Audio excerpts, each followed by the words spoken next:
All right, so just wanted to talk a little bit about the Excel in the course. So hopefully most of you already know the basics about Excel, and if you didn't, having going through the appendix, you probably picked up on some stuff. But most of the things we will be doing in Excel in this course, they're already pre-programmed for you. You're just tweaking a program that's already there. And as I mentioned in the syllabus, or in class, what you do, you go to the math website, go to the Math 209 page, and what the files that you're looking for are here, the Math 209 files zip. So you're going to download that, you're going to extract the files, and when you extract the files, the program that you'll need, at least for this homework, is in the analysis folder, ODE. So you're going to open that guy, which is going to look like this. Now, the program used here uses macros, which in general you can use for a lot of malicious intentions. So you might have like the security warning pop up here in the later versions of Excel. Just allow it, right? It's safe.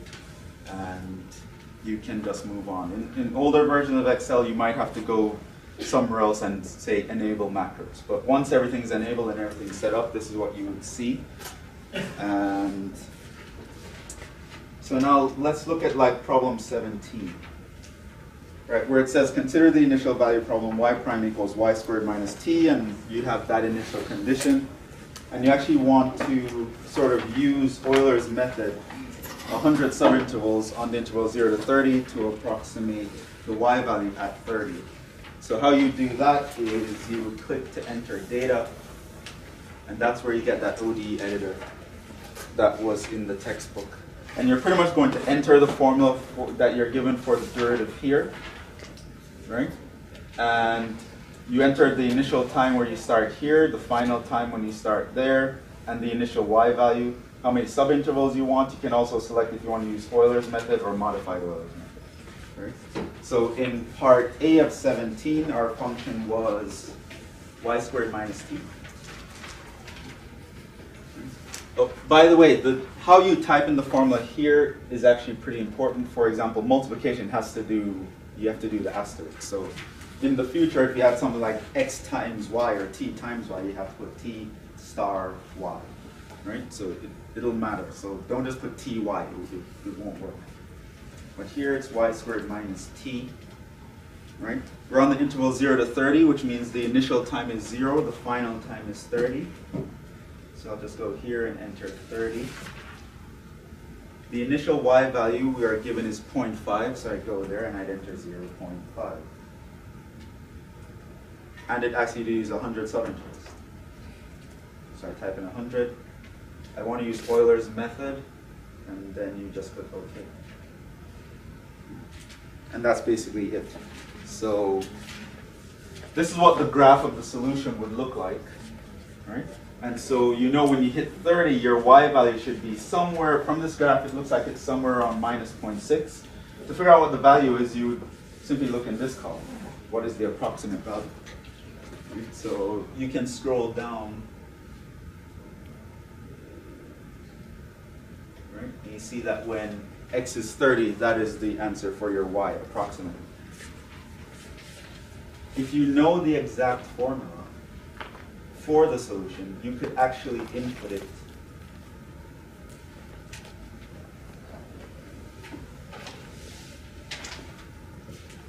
right. You can check this if the exact solution is known, which in this particular differential equation, we don't have the machinery to solve it exactly here because it's not separable, and that's the only thing we've learned so far. But if you could know the solution, you can just click that and it will actually fill in this column for you as well when you enter it, so you can sort of compare the two. Right? But that's basically the idea. And then in part B, you are supposed to do it with modified, so all you do is select that. And the same thing. You'll see the graph is a little different because remember, modified goes into extra detail. It takes half steps, so you might get something a little more, a little better. And this guy actually gives you minus 1 as the answer, right? So that's a way off from the other one. So that just means that this is getting closer to the solution and the other one just was really bad. In part C, it asks you to determine the true solution to 2 decimal places. How you would do that is, well, for one, I'd probably increase the step size. How you know it's correct to 2 decimal places is if you see the first 2 decimal places staying the same, right? So here, clearly, it's continuing, it's changing here. So I probably wouldn't trust that value. I'd probably, go back.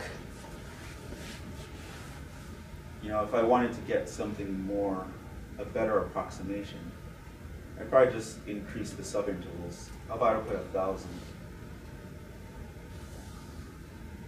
Now you see it's getting closer to minus 0.6. Now if you look down here,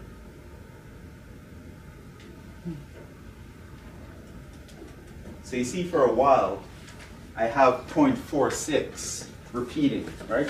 5.463, 5.466, 5.469.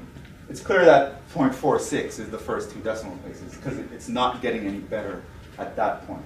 It's just trying to figure out what is the 3rd decimal place, and it's going to keep inching closer to it until it figures it out, and then it's the 4th decimal place that's going to keep changing, and so on and so forth. So remember, the more subintervals you use, the better your approximation is, and this is Excel, so you can do 1,000 or 2,000, right? You're not doing it by hand, so it's pretty easy. So for something like problem 18, I'm just running through this so you can see. You go to click to enter data. Your differential equation this time is y minus t squared. And the initial time is 0. The final time we want to approximate is 3, right? The initial y value in this case was 1. And we were supposed to use different subintervals, right? So first we start with 100. You do that, right? You scroll down to the last value, right? You see minus 3.081. That's what you'd fill out in the table, right? And then you do it for 200, and then you do it for 400, and then you do it for 800, and just fill that table up by figuring out the number here, right? And then you're going to figure out which one is the best one to use. I mean, if I use the 400 and the 800 and I get the same answer, then clearly the 400 was a better number to pick because I use less steps, right? So things like that come into play. So sometimes they're going to ask you to interpret your results better, and that's what you're sort of going to do. And it's basically the best kind of result is the one that seems to be steady at some point, where you can know, oh, that's the answer within this level of accuracy. I just wanted to run that by you guys.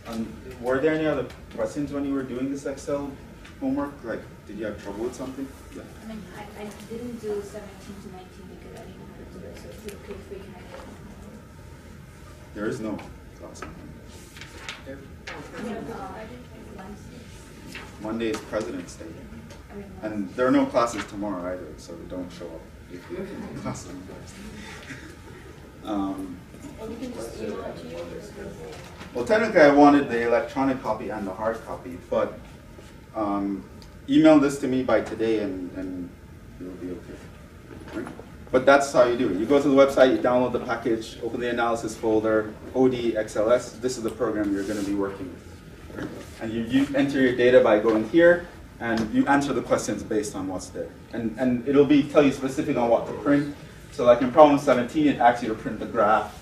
So you just make sure you print that, and you print what they ask you for.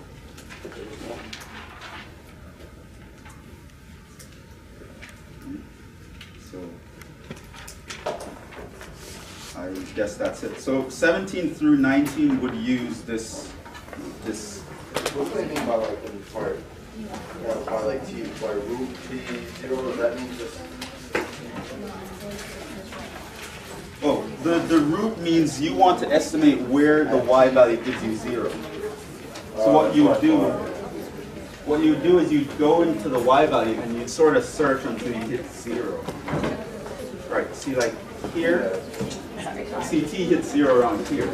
How would you estimate? Would you just pick a number between this? Yeah. Between the x values? Yeah, and you can even cut it up into more subintervals.